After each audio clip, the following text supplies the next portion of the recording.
This is the Cash Value Solutions Podcast, where your hosts, Jason Pohlmeyer and Kyle Mann, shed light on little-known money truths to help you take control of your financial future and become your own banker. Subscribe, rate, and review the show, and check us out at cashvaluesolutions.com. Hey everybody, welcome back to the Cash Value Solutions Podcast this week. What are we going to talk about, Kyle? Well, we're going to give you guys a real-life scenario here. We are kind of looking at somebody who's 50 years old. They're farming. They are interested in financing their farm, as well as, more importantly, being able to hand that off to the next generation. So, and we just want to show... Succession planning is important to them. Yeah, yep. And we want to show how powerful and important whole life insurance is to do this, and how you can do two things at once here. You can finance the farm, so you can finance your farm's operations while also getting that death benefit in the end to help pay for whatever expenses might occur, whatever. So. Well, not only, in our scenario, we're showing the death benefit coming at the end, but it's enforced the whole time. Yeah. If something would happen along the way. Yeah. And like you were saying earlier to me, we both farm and ranch ourselves, and we farm and ranch with our dads. Like if your dad were to die, you said, wow, things would get pretty tough. So that's worth a lot, having that life insurance there. Absolutely. And for me, before I was working closely with my dad, it didn't seem like it was that necessary to have, but it's definitely, I'm going to be taking out a policy on my dad, because I can see how much value there is there, and that would be hard to replace. Yeah. I just last year did a policy on my dad for the same reason, and it adds some peace of mind there, because you never know what's going to happen. And some people, when they hear that, they can think, oh, you took a policy out on somebody else's life, you just want to profit from their death. It's like, no, that's not what this is about. This is about ensuring someone's life who provides a lot of value to you, while also being able to finance what you need to do. Absolutely. So it's not about that aspect at all. People can warp that into whatever kind of thought that you have, but it just, for those of you guys that this actually applies to, you understand it. Yeah. Because you can see the value that person is providing every single day. And it's not like having a hired man either, because they're there every day, all the time, Yeah. So we'll kind of walk through what we did here, and hopefully, listening to this, you can get some value from it. So we started this out with this guy starting a policy at age 50, and he is paying $25,000 a year. So initially, anyway, so he pays $25,000 a year till he's 75 years old, and then it reduces down to $6,200 until he's 80. And then when he turns 81, it goes to $4,500, and then we kill him off at age 85. And the reason that was reducing, Kyle, that's just because that's all the policy would hold. Yeah. I'm assuming. Before it would become a mech. Yep. So yeah. Well, that's the only reason for the premium reducing. Yep. And so over this period of time that he's paid in a total of $678,875. And the death benefit that he's going to pass on to his son is $1,620,043. So that's a big inheritance coming his way. Yeah. So this guy paid 42 cents for every dollar that he's able to pass down to his son to continue the operation, while also being able to finance the operation during this time, because when he died, the cash value of the policy was a little over $1.2 million. So he had access to that while still alive. Yeah, and while paying in $678,000. So. Okay, that's good. That makes sense. The thing that I would like to talk about here just a little bit is you shouldn't be doing these plans like in a bubble or just you and your spouse. Okay, you should be involving the next generation and talking about these things and what type of plan that you're creating. Yeah. because this is a lot of money, as I just said a little earlier, to pass on to the next generation. Yeah, what's that old saying? The first generation builds it, the second maintains it, and the third one wrecks it. Yeah. Okay. Let's talk about them and try to avoid that scenario. Yeah. Let's just try to teach them along the way as well, so they understand and they can then implement this strategy to keep the farm in the family for another generation and another generation. Yeah, and the way we did this is just to make it simple for everybody. I mean, we started at age 50 for this guy, and then we have his son taking the proceeds from that death benefit and then shoving it in a policy over 7 years, and then cutting that policy off just for simplicity. But if this, if the initial gentleman that was insured could teach his child and then his grandkids all about this, they could all have policies during this time too. Absolutely. And so that way they wouldn't be just getting started. I think the next one we started at age 55, if I remember right. Yeah. So that way they aren't just getting started now. They have existing policies and they're adding to them.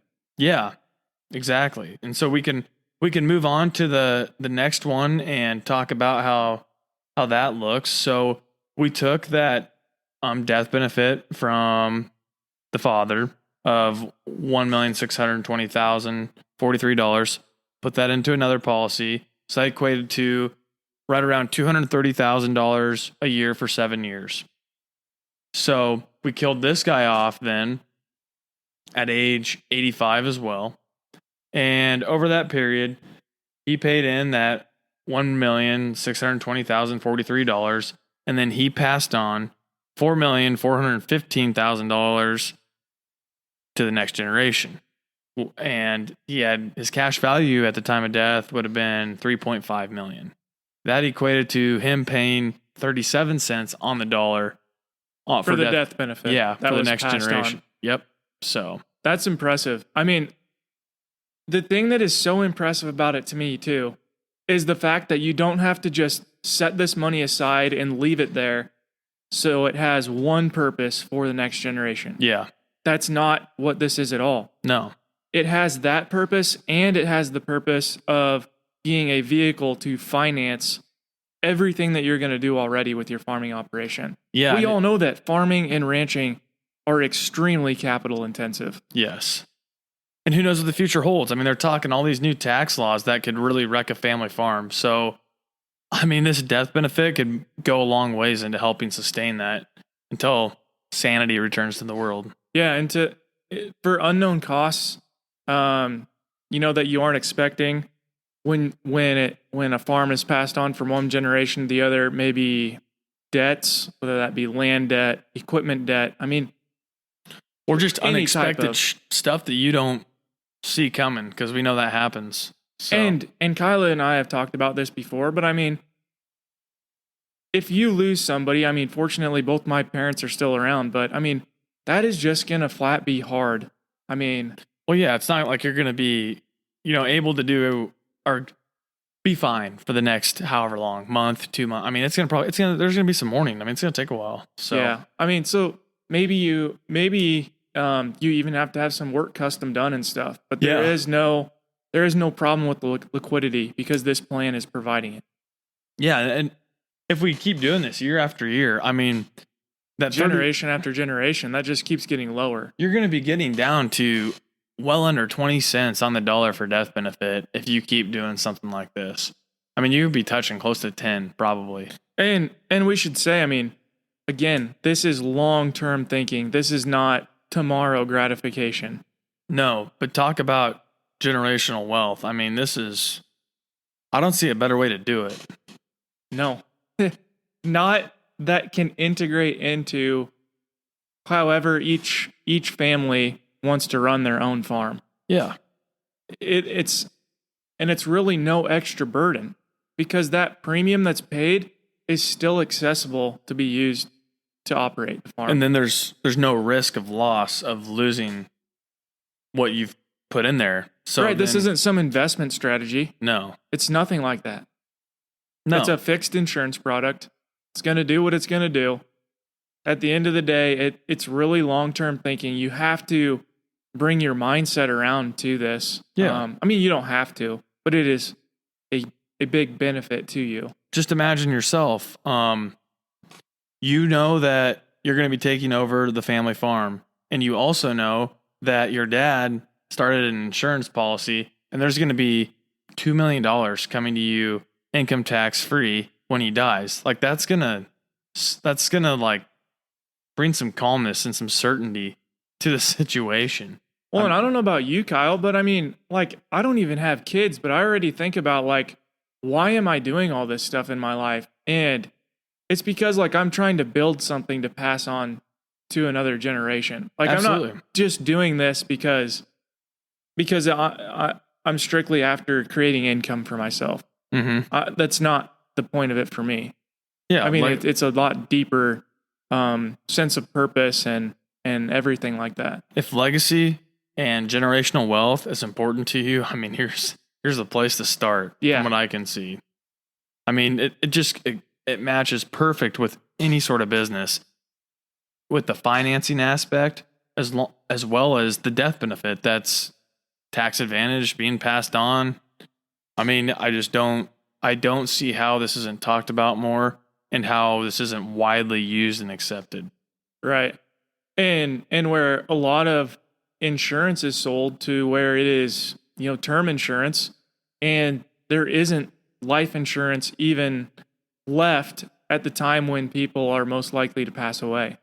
Yeah. So that doesn't fit into this type of plan. Mm-hmm. And, having access to way more money than you even put in, this did not cost you anything. I mean, over the life, it provided you one heck of a benefit.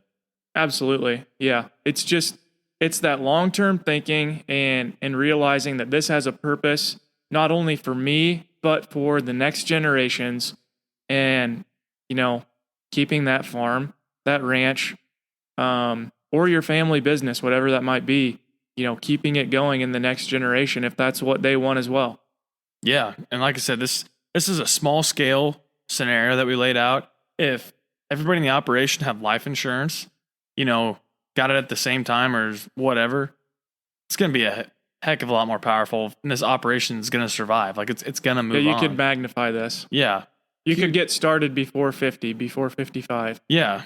I mean, it's best to get started in your 20s. It's best to start when your kids are born. I mean, that the podcast we did recently with the $39 premium, that, right. I mean, look at what that turned into. I mean, sure, the numbers are pretty small, but it's all relative. What if that would have been $1,000, $2,000 policy? Absolutely. And you having paid big policy premiums and having a lot of life insurance in force on yourself is going to make it a lot easier getting bigger life insurance policies to add scale on your kids as well. Yeah. And then it's another way. I mean, you give somebody cash or you give them a policy. The cash, if somebody's not very disciplined, it's a lot easier to blow through all that cash than it is a policy. I mean, a policy, you get a statement of loan balance. I mean, there's an interest fee. I mean, so you think of things a little bit different. I mean, is this going to provide value to me? Is it going to provide a return to me? It adds another dynamic to it. Yeah. And all that, is just things that it can't replace, but it helps to make up for the fact that, yeah, you should be teaching them about this stuff. So hopefully that never is a concern. But I mean, it's more things, that add another layer to thinking about it, that there isn't there with cash, and makes it really easy to just spend and it's gone. And how simple of a succession plan is this? What else? I mean, you take all the people out there who are, the lawyers, the account. I mean, you don't need all that stuff when you can do this. I mean, there's something to be said for having simple plans in place. Yeah. I mean, I've heard of all sorts of wild succession plans that people get from succession planners. It's like, that sounds like a complicated mess that's going to piss everybody off. Like, this is simple. I mean, there's a ton of value in that. And that isn't reflected in the policy illustration. No. None of that stuff is. I mean, that's stuff that you guys have to be able to see. It's hard to put a rate of return on that. Yeah.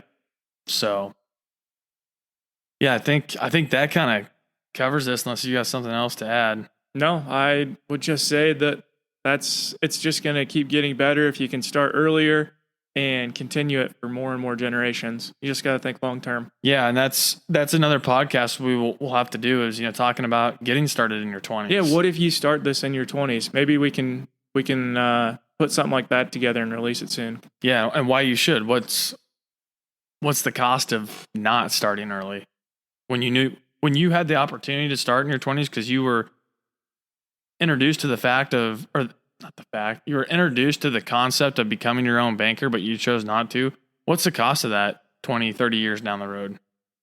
Well, I know it's pretty big. Yeah. I don't have a number in front of me here, but I know it's big. Exactly. It's not just the premium that you didn't pay. I mean, it's a number a lot bigger than that. Yeah. So, all right. Well, I think that kind of wraps us up for this week. So thanks for tuning in this week, and we'll be back next week. All right. Thanks, guys. This was the Cash Value Solutions Podcast. Remember to subscribe, rate, and review the show. Check us out at cashvaluesolutions.com. And don't forget to tune in next week.